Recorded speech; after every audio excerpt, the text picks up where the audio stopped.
tope, porque si lo giro todo hasta el tope voy a girar una vuelta y media. O sea, para fijarme de que sea una vuelta es guiándome por el logo. logo. Siempre que quede mirando hacia abajo. Ahí, no, ahí No se pasó. pasé. Ahí, y luego lo regreso.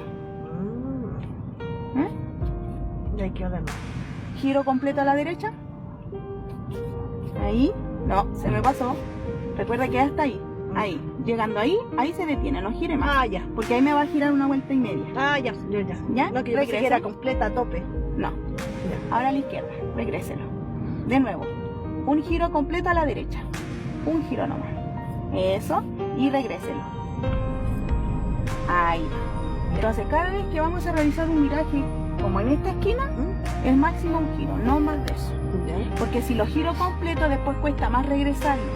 Y ahí es donde cuesta más el control del volante. Entonces también tenemos que tener en sí como